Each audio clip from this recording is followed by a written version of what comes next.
Life's a gamble, I roll dice. Bet against me, I roll twice. I done beat the odds my whole life. I said I'm ready for greatness. Shit, Dave.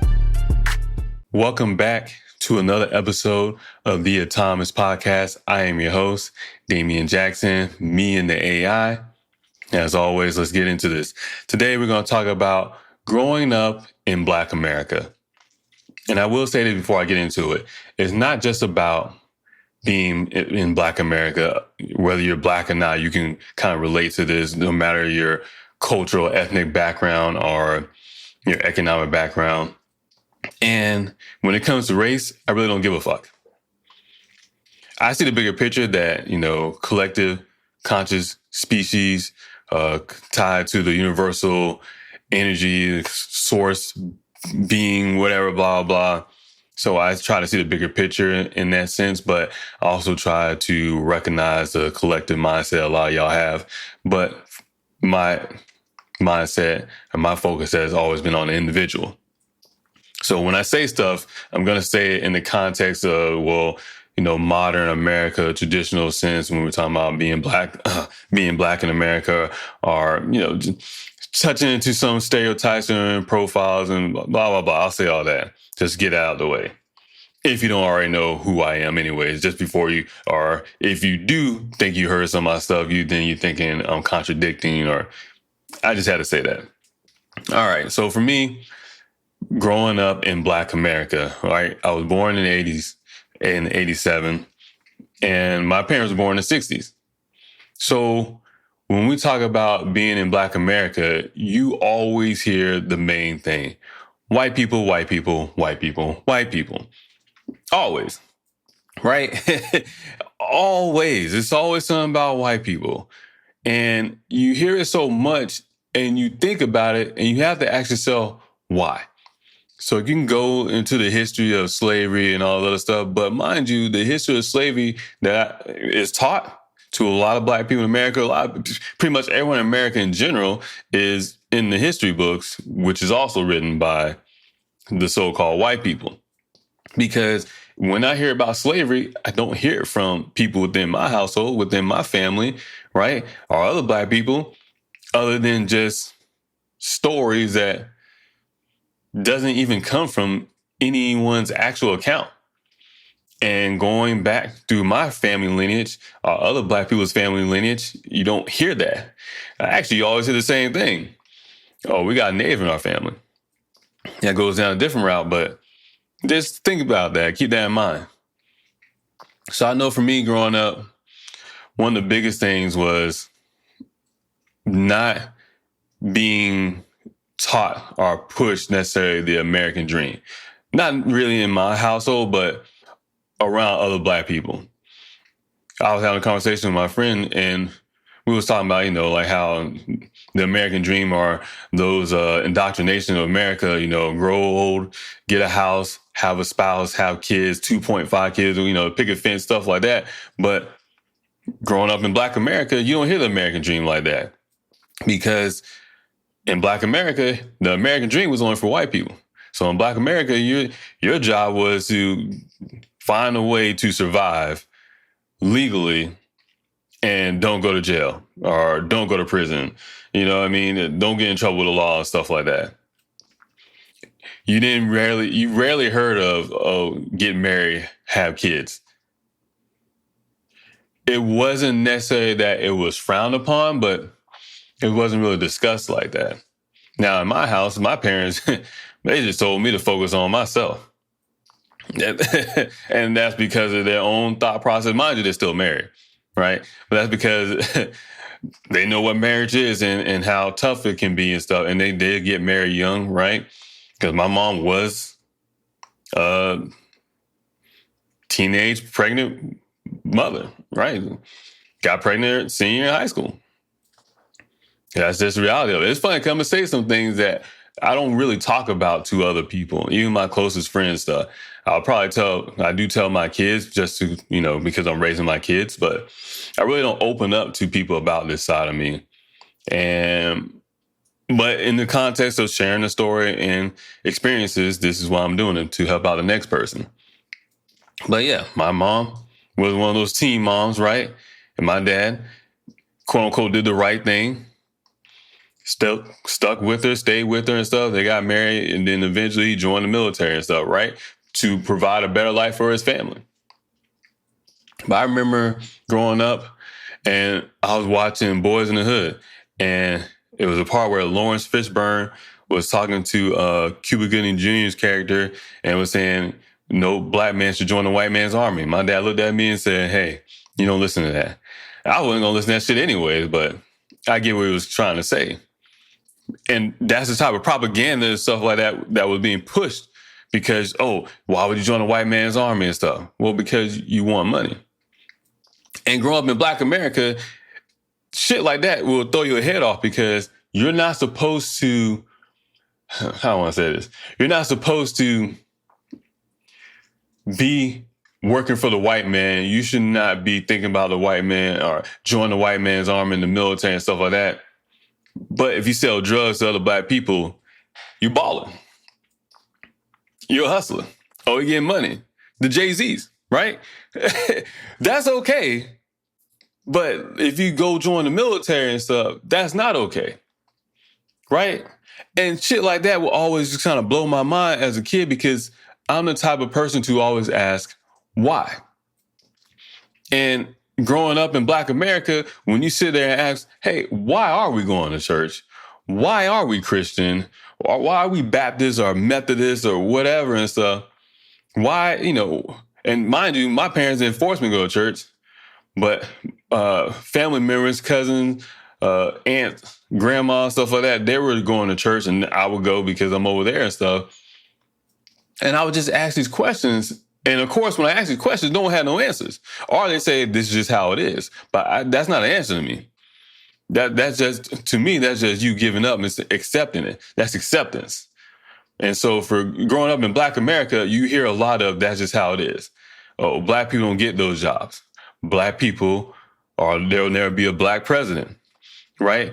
Oh, you want to be a doctor and stuff, what are you doing?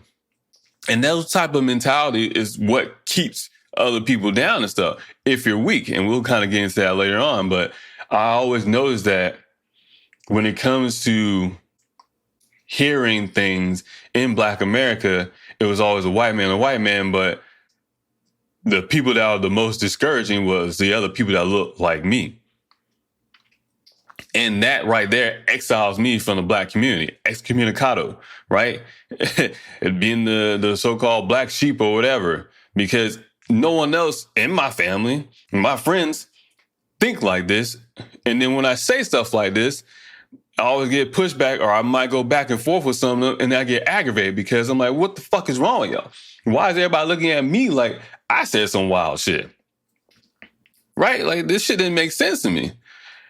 And we were so focused, or Black people get so focused on, well, white people this, white people that, or systematic racism. And I get that, right? Especially from my grandmothers born in the 40s, my parents born in the 60s, right? I get this. They experienced segregation and stuff, right? And stuff like that. Even me, growing up, I've been racially profiled. I know I've been in the mall and then I walk into a store as a teenager with my hood on and stuff. And then they're looking at me, seeing if I'm about to steal or something. And to be honest with you, they weren't wrong. Did I steal? No. Was I going to steal? No. But was I walking around looking kind of odd, suspicious? Yes, because I didn't have any money at all. And I had no intention of buying anything because I had no fucking money. But does that mean I should, be profiled? Of course it doesn't. But it happens. And I also been in the military, right? Been in Afghanistan, and guess what we were doing? Fucking profiling people. Does it make it right? No. Does it make it wrong? Not really either. It's not one of those just, it's not accepting, it's trying to predict something before it happens. Because when you're in charge of the store or you're in charge of someplace or wherever is going on, if something happens, you're held accountable and you're trying to scan for possible outcomes before they happen, right? You can call that survival instincts. You can call it just being aware. You can call it wherever you want to, but that plays a role. Now, because we're so focused with race, then we're like, oh, well, it's racism, it's prejudice, it's systematic racism.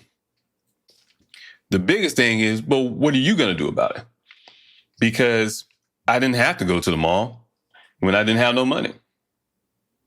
And then when I did go to the mall and I did have money, when I was going to stores, I was buying something. And then when I went to go buy stuff, guess what? I was treated like any other customer. So things like that would happen and I'll be like, it's not what they're all making it out to be. I would see the comedians and actors and athletes and stuff on TV talk about, white people and this and that, and it's going to be hard for black people. But then I would see them making millions of dollars. And I would think, well, it's hard, but you seem to be fine. So why was it hard for you or was it not hard for you? Like actors in Hollywood and stuff. I'm like, oh man, it's hard. These black people, when you're black in Hollywood, they make you play the same role and stuff. But I'm like, but you accepted that role. So, is it hard? You didn't have to do it, but you did it because you knew this would get you there, right? Mind you, everyone in Hollywood is typecast. Everyone, because Hollywood plays off of stereotypes and profiles, right? But what gets me is, as I'm growing up in that environment, because this is the part I really don't talk about. I don't talk about being from this environment, the stereotypical hood. I don't like to think that I'm from that, but objectively, I know I am. Now, was that in my household? Of course not. But when you know, like the so-called stereotypical black neighborhood stuff is really middle class and then lower class. But for the most part, it's people that don't give a fuck about their local environment. And so growing up, did I see crackheads walk up and down the street, right? Addicts and stuff looking bummy and shit? Yeah. Yeah, on the other side of the street, outside of my neighborhood. Now, my neighborhood had people that own homes and stuff, right? Middle class, hardworking people, some nuclear family, 2-parent households, some not 2-parent households. My best friend I grew up with, he didn't have a 2-parent household. And then his dad had legal issues and stuff like that. So I saw that aspect, and I saw the aspect of what was going on in my household. Was it always rainbows and butterflies? No, it wasn't. But I also knew that shit could have been a lot fucking worse. So I had enough awareness to I had enough awareness to appreciate where I was at and knew that it could be worse somewhere else. But I was happy. I was always grateful. It wasn't perfect, but the shit wasn't fucking hell.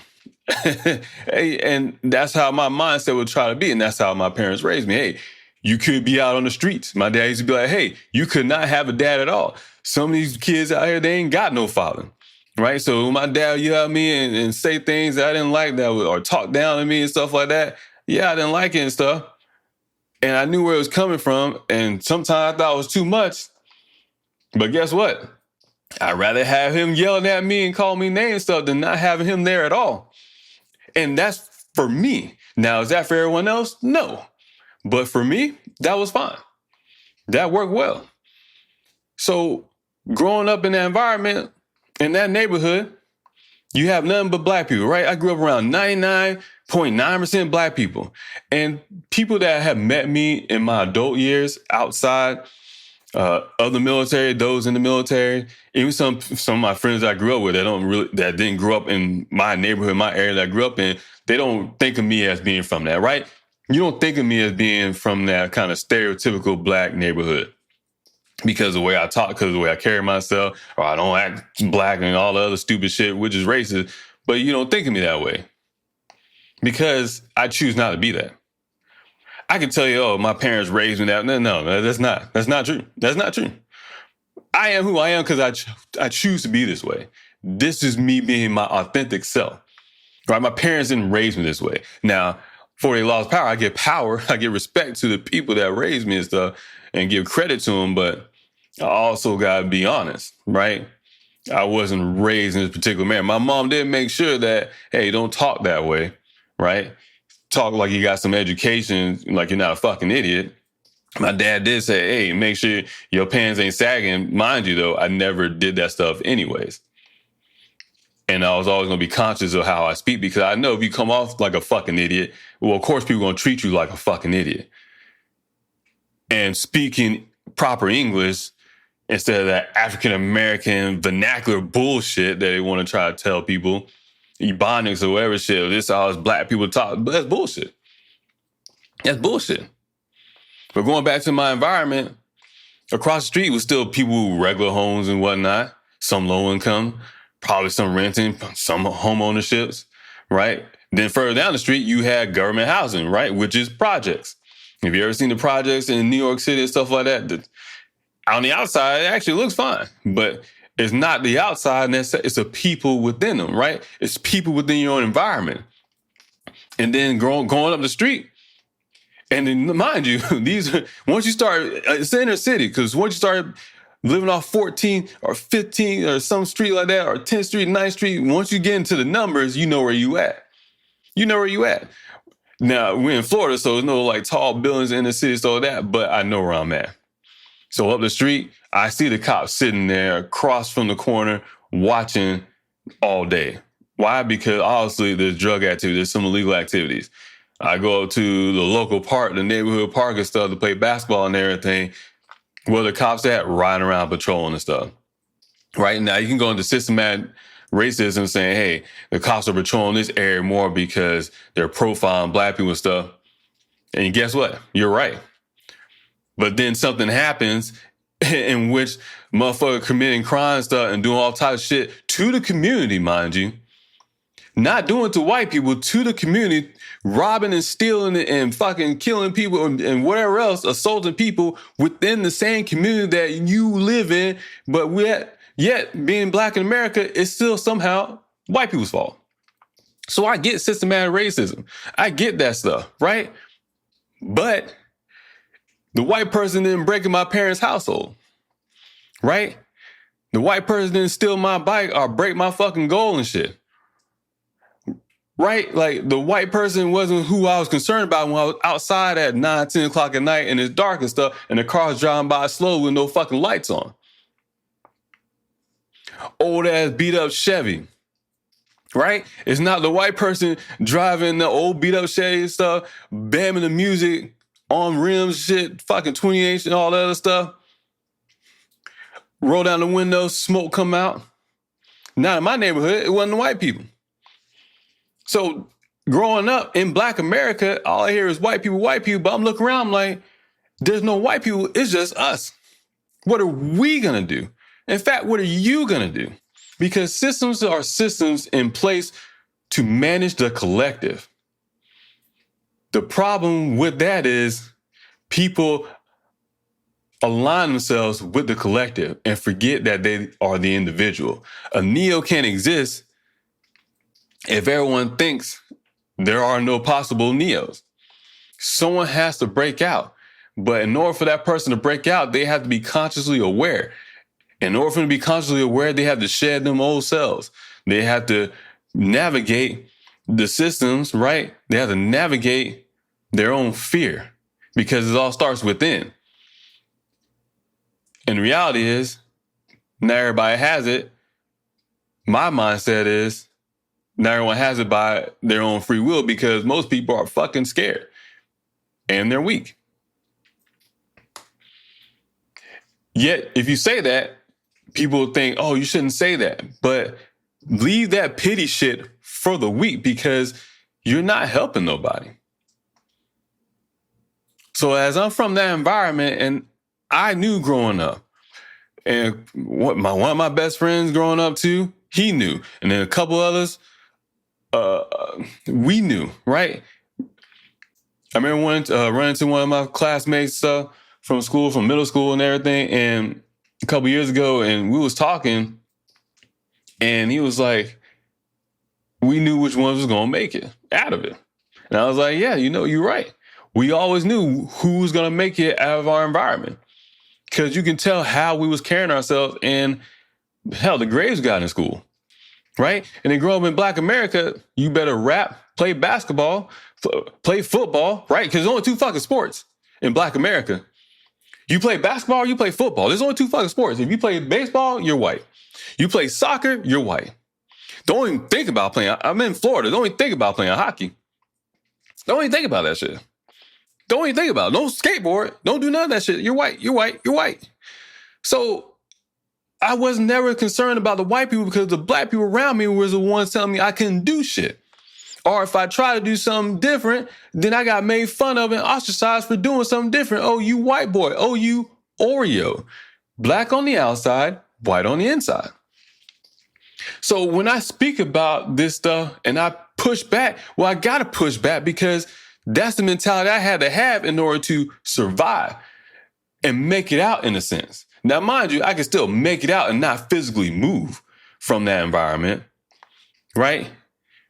But that's just kind of how it is. Like, I don't want to say layers, but you have the physical aspect, but then you have the spiritual aspect of the, I don't want to say conscious, but yeah, more or less the spiritual, the metaphysical. There we go. That's a better word for it. The physical aspect, you have the metaphysical aspect. So physically, I was in that environment. Metaphysically speaking, I was not because I had my parents and stuff. But it was a fine line because I had my parents, but stuff would still come from me within to question these narratives. Because growing up in Black America, it always felt like the best thing that you could do was just get a decent job and take care of yourself. That's what not the standard. That's what I didn't want to say that. It's sad because it felt like that was the highest expectations. To get a job, take care of yourself. And really that's just surviving. So thriving was not necessarily a thing. And I get why, right? Could you say systematic racism and, coming off of Jim Crow and segregation and blah, blah, blah, all that shit. But that's what it is, bullshit.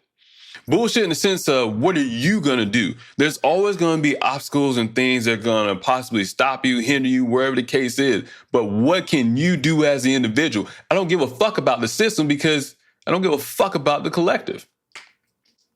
Because I see the collective and I see most people like where they're at. Most people are afraid to push through themselves, right? Put themselves in uncomfortable situations in order to escape the situation that they're in. Most people like being the victim because it's easier that way. You don't have to worry about any accountability. You don't have to worry about being responsible for your actions. No choices that you make, you don't have to worry about because no matter what, it's not your fault. The system in place is designed to put you down. But guess what? All the systems in place are designed to keep people down because the systems are about managing the masses, right? Managing the collective. Every system you see in this world, economic, monetary, all the isms, right? Capitalism, communism, social, all that bullshit, right? It's about management of millions and billions of people. The reality is, doesn't fucking matter as long as you, the individual, says, you know what? I don't give a fuck. I'm going to find a way. Because the way is not the issue.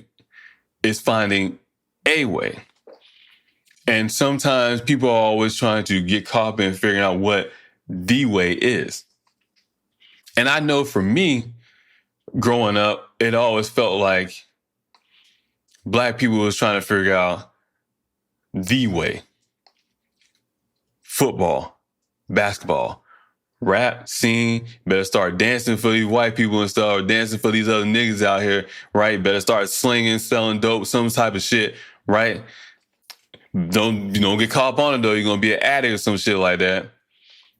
But if you got a good job, you got making decent money and stuff, that's good for you. But then some just end up on food stamps or whatever, and then play the system in that way where you're on food stamps and whatnot, and then you play in the government system and this and that.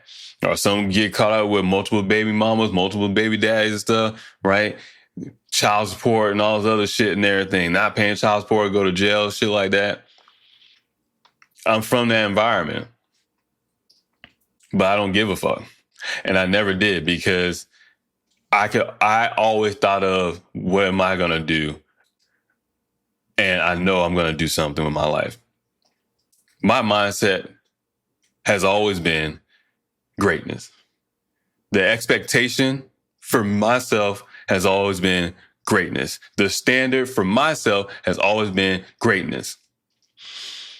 And that's not something necessarily taught to me by my parents. My dad might have said, hey, you got to push yourself to be one of the best and blah, blah. But the reality is, it didn't matter what they said. It comes from within. So you can talk about your upbringing. You can talk about your environment. You can do. At some point, you have to make a choice. I'm a big proponent of free will. I say that because, well, look around you. If you want to make a choice, who's going to stop you? Will there be something out there to try to stop you? Yeah. But if you want to get away with it, or if you want to do something, whatever the choice you want to make, you can find a way. Now, will there be consequences, or will there be a cause and effect? Of course. But it's still your choice. So I always felt like no matter what, it was going to be my choice. And my choice was always to succeed. Plain and simple. And I was never concerned about what neighborhood I was going to live in when I grew up and stuff, or was I going to have a big home and all that stuff, whatever. I didn't care about that stuff, but I knew if I wanted it, I would get it. And me joining the military was not a way of me getting out. It was not a way of like, man, this is my only option. That's the only way I can get out. Because some people will say that too, being in Black America. Oh, well, you join the military. Well, you go join the military. That's the only way you can get out. Like I said, join the white man's army. No, my thing was, my dad was in the military. I think he did 8 years active duty. And then he did like the rest of the 21, something like that, years in reserves. I was born on a military base, Fort Knox, right? Fort Knox, Kentucky. And then we lived in Germany, and then we moved to Virginia. So I didn't come back to Florida until I was like 5. I want to say come back. I didn't move to Florida until I was 5. My parents came back because this is where they're from and stuff. But for me, it was just an option that I knew was there. I knew I was not going to go to college. My parents did not push college on me either. I know sometimes in America, we say, you got to go to college, you got to go to college. My parents didn't put that shit on me at all. Remember, my parents was like, hey, get a job, take care of yourself. Right? And to me, that's the minimum. It's not a standard. That's the minimum. Because the minimum you can do is get a job and take care of yourself. Have some food on the table, have a place to live. Right? That's the minimum. Growing up in Black America, that's the minimum. I don't want to say grow up in Black America. This is in general. Anywhere in the world. Find a way to take care of yourself, have food on the table, have food, period, to eat, and then a place to live. Right? Because that's just survival. After that, then you try to figure out what the fuck you want to do next. But for me, I went ahead and joined the military because I knew I didn't want to go to college. I did go to school. I did get a form of higher education, higher learning. Think about that movie. But I did get a form of higher education outside of high school. I went to a technical school, Connecticut School of Broadcasting. So I got the technical certificate for communications and media operations, obviously, because this is what I do, right? Podcast is just a radio show. I already knew how to do this stuff because I went to school for this stuff, right?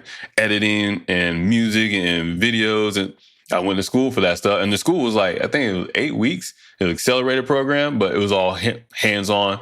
And then worked at some radio stations because I wanted to be in radio. I wanted to talk and voice my fucking opinion and say the shit I want to fucking say. But you can't talk like this on, your regular radio stations, right? I know I curse too much for some people, but I like to cuss because I think it's fucking funny. And I enjoy it. And the words are colorful and it gives it emphasis, whatever. But I worked at a radio station. I interned at one, a popular radio station in Tampa, Florida, 95.7 The Beat. Went to a Kanye West concert at the Sun Dome. This is during what? 2000. Yeah, this is 2005 when that happened. And that was a good time, right? And then I did some other stuff and everything, but I think I knew it wasn't no money. There was no money interning. And then the radio station I worked at was a small AM radio station in Dade City, which I can tell somebody listening or not. And we would have like church people come in and stuff, and I would have to do their Sunday morning church shows and stuff like that. But yeah, it just wasn't, there was nothing going there, right? There was nothing going there. I was getting paid under the table and stuff. So, but that's how radio was. You have to kind of work your way up. You got to have a passion for it. And I'm like, hey, I like this stuff. I have a passion for it, but there's no money shit ain't cutting it, right? I was a little too impatient. I could say I was too impatient because I was ready to have my life started. Mind you, I was only 18. I wasn't even 19 yet, so I was only like 5-6 months out of high school. But I just want to go. I just want to go, because that's how I am. Because I'm like, this world handicaps you, right? I'm like, well, I got to wait until I'm 18, but that's a different conversation anyways. So as I'm sitting there thinking about, okay, what I'm going to do, what are my options and everything, I'm just like, you know what? I can just go ahead and join the Air Force. I already looked up at the website. I looked at what job opportunities. I saw that I can do something in radio or broadcasting or communication, music, TV production, something like that, which I didn't get that job, mind you. I ended up fucking cooking, which I didn't want to do. But that's on me. I took a chance and they threw me in cooking. So that's on me though, but it was just an opportunity. Because growing up in Black America, that's the thing. You don't have opportunities. And like I said, if you join the military, people are like, oh, well, you had to do this. I don't want to do that and stuff. But it's an opportunity. It might not be one that you're okay with, or it might be one that you're scared to do, but it was an opportunity. Because I didn't think I heard gunshots growing up. I just always thought, yeah, it's December. Maybe it's still fireworks, New Year's Eve. Right? Yeah, it's April. Maybe it's just fireworks. I don't know. I was a kid. Mind you, as I grow up, though, the biggest thing is that fireworks in Florida only sold certain times of the year legally anyway. So are those actually fireworks?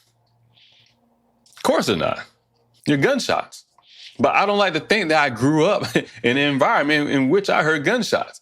But then I joined the military and I'm like, oh, yeah, those are gunshots. And I heard it not throughout the night, just here and there, right? Maybe a couple times a year, something like that. So enough to make you think and whatnot. And seeing police cars roll up on people and stuff, right? Seeing drug busts or whatever, seeing other types of stuff growing up. Right? Seeing domestic violence issues and stuff in people's houses in their neighborhood or in my neighborhood or across the street or wherever, playing basketball in the projects, going around there. I didn't give a fuck. I just wanted to play basketball. Didn't matter to me if this is a project. Doesn't matter if the cops right there and stuff. Doesn't matter. I just want to play basketball. I'm walking around with my friend and we're playing basketball and stuff. I don't know if y'all can hear the lawnmower. My neighbors in there. Lawn mode, but that's how it was for me growing up.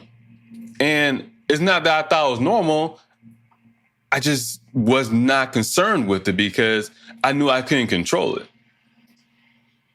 I knew that wasn't my issue, but I knew this was an issue.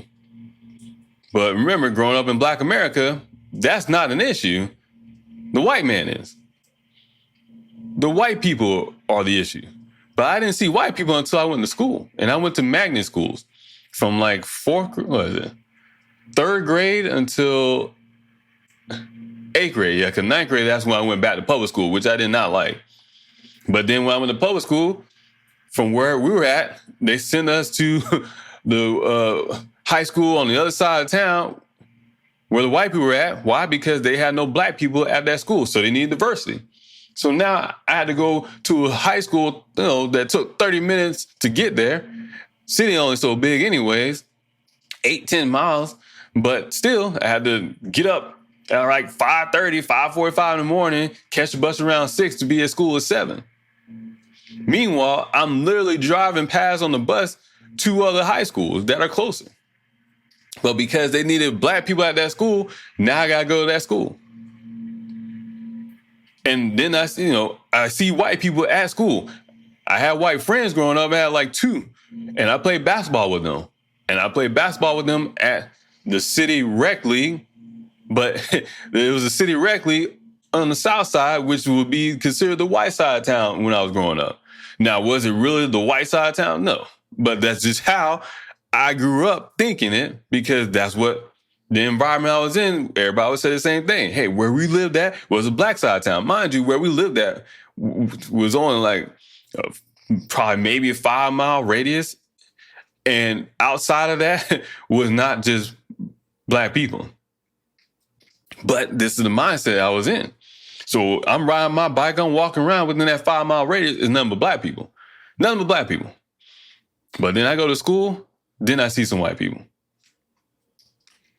And I think about that because for the people that don't know me growing up, or people don't know where I'm from and stuff, they think, oh, you only date white girls. Maybe you grew up around white people, that's why you date white girls, that's why this and that, blah, blah. No. I learned to not be prejudiced and racist, because growing up, you're not supposed to date white girls. You're not supposed to date outside your race. I'll be honest with y'all, that was a thing. That was a thing. You're not supposed to date outside your race. Plain and simple. You need a black woman. You need a black girl in your life. That's who you're supposed to be. We don't do that. We don't mix it up and everything, stuff like that. They don't know us. They don't understand what you're going through as a young black man. They're not being profiled, right? They're not going to be pulled over and stuff for driving while black. So what are you doing dating them? But yet, I noticed I had things in common with them that I didn't have things in common with the so-called black girls around my neighborhood. Or, the most simplest thing I always bring up, the fact that it's a numbers game. If we only got 10 to 15 black girls and there's like 30 black boys, well, now I got to fight against other ones to compete for the attention of the black girls? Or, since I like girls in general, fuck that. If I take from all the girls there, well, now I increase my chances even more. So I had to learn how to like other girls from different races. Mind you, I grew up in the military in my first 4 years. So I already saw other cultures and stuff. And I lived in Germany, so I already experienced that stuff. But growing up in black America, you realize how black you are, right? Not even just in the physical sense, but just your so-called blackness. Your blackness is always in question. Oh, don't do that. That's not black. Black people don't do that. Don't ride a jet ski. Black people don't do that.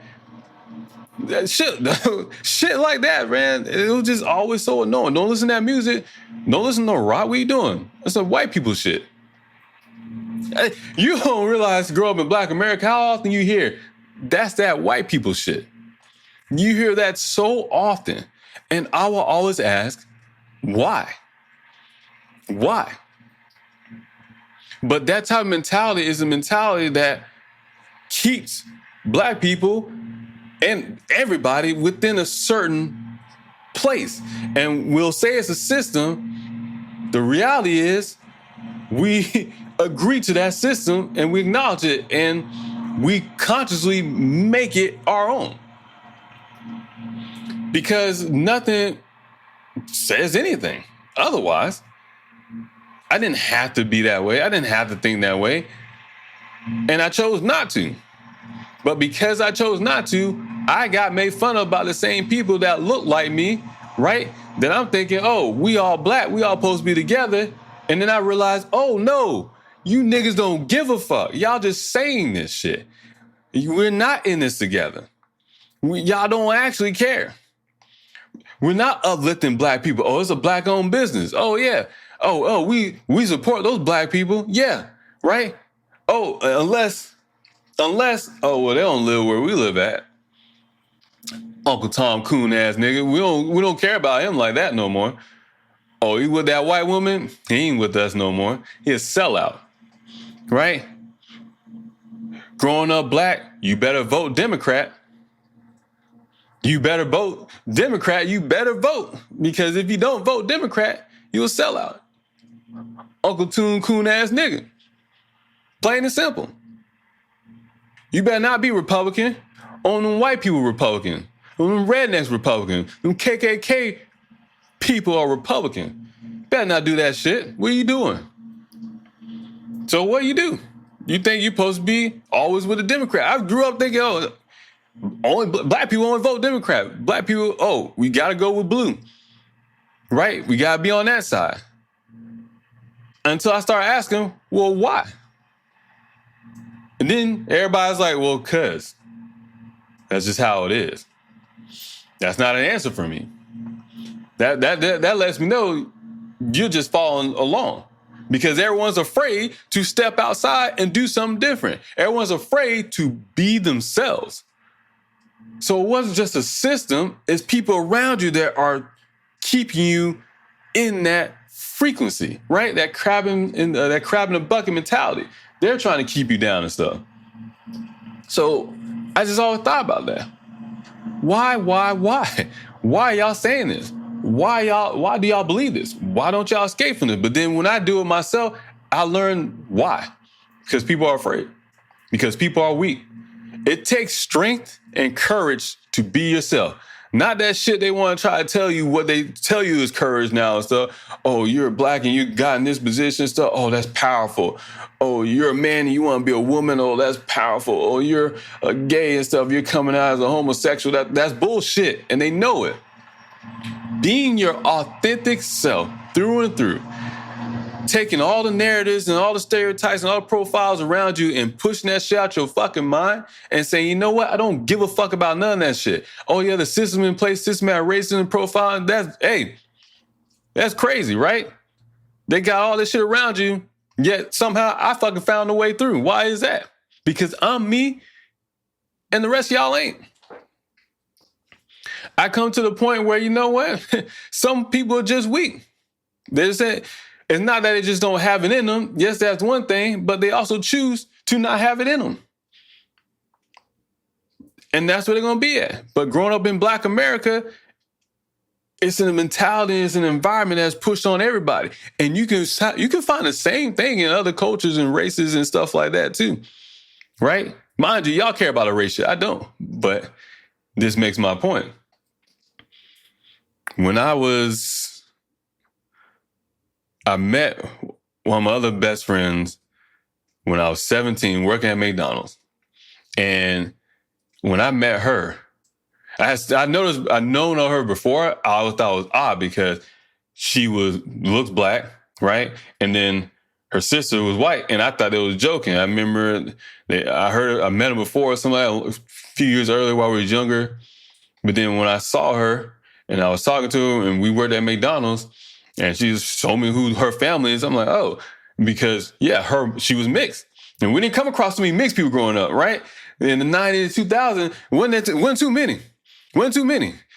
There was a little bit more than what I was, you kind of used to, whatever, but wasn't too many. And me growing up black in Black America, if you was mixed like that, if your mom was white or your dad, if your mom was white, you weren't black. Let me say that.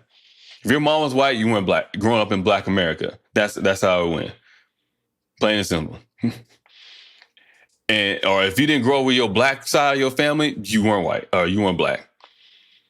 So for my best friend, for her to be white or grow up with her white side of the family and her mom white and stuff like that, I didn't think of her as not black, but I thought of it as, here's a scenario that goes against, those programming, those narratives, right? One of those ideological systems in place. So I'm like, okay, well, growing up too, I always thought that white people lived in nice neighborhoods. White people had good jobs, right? Because that's what they say. But I always asked why. So I didn't accept it as the absolute truth, but I just took it for what it was. But then I met my best friend's side of her family and stuff, and then I ended up marrying her sister. So my ex-wife side of the family, I was like, oh, y'all ain't white people like that. I look at them like, hey, these white people ain't got no money. They're all fat. They're poor. right? They ain't got good jobs and shit. I'm like, wait a minute. I come from a better household than wait. And then that fucked up my programming, which was a good thing because it let me know that, oh, the race shit and all this other stuff, yeah, you can make it make sense, but you can also find the contradictions too, which means comes back to you, the individual. There's all these things in place, but what are you going to do about it? If you can't stop it, you can't change it, fuck it. You just got to figure out a way for you to succeed. That's it. So I met those white people. I'm like, oh man, these white people ain't got money. So just being white, they ain't got nothing to do for y'all. Like, y'all ain't doing it right then or something. Like, what's going on here? But because it's about choices being made. It's about the fear that you have within yourself. It's about you not being authentically you. So even though I'm growing up in Black America, I'm realizing the narratives that are being placed, that are being taught in the household, outside the household, within the community, was just things being passed along consciously and unconsciously to keep everyone where they were at. So you have that systematic racism. Yeah, white people this, white people that. But I looked around and it was the people that looked like me doing the shit. So having those moments throughout my childhood, asking those questions why, and having the undeniable belief in myself that no matter what, I was going to be great. Maybe I watched too much Goku growing up and stuff, right? Hey, I definitely did. I definitely adopted a lot of those mantras and ideologies and whatnot. It was Taoism, and Dragon Ball Z and stuff. But just knowing that, I know that I'm powerful. So whether you're Black in America, whether you're white in white America, it doesn't matter your race, your culture, all that bullshit. It doesn't matter your economic status, none of that shit. What are you going to do about it as the individual for yourself? Forget the collective. Forget the systems. Yeah, they're there, but they're there for the masses. I keep wanting to say massive. I don't know why. Massive. Wait a minute, that's the gun and fucking. I just got done playing Apex, so maybe that's on my mind, whatever. But those systems are in place for the masses. What you have to do is remove yourself from the masses. Remove yourself from the collective and be the individual. As long as you can be the individual, I promise you, without a doubt, you will always succeed. As long as you say, hey, I don't care about none of this stuff. I just have to find a way for me to succeed, to me achieve the things that I want to do. I promise you, you will make it. Black in America, Jew in America, white in America, Hispanic in America, Puerto Rican, Indian, it doesn't fucking matter. Long as you believe in yourself, hold yourself accountable, you just have to find a way for yourself. That's it. All those systems, shit, be honest with you, let them take down the rest of them. Because we all ain't gonna make it, but we all don't want to make it. That's the choice y'all have to make. I'm out. Life's a gamble, I roll dice. Bet against me, I roll twice. I done beat the odds my whole life. I said I'm ready for Talking greatness. shit, they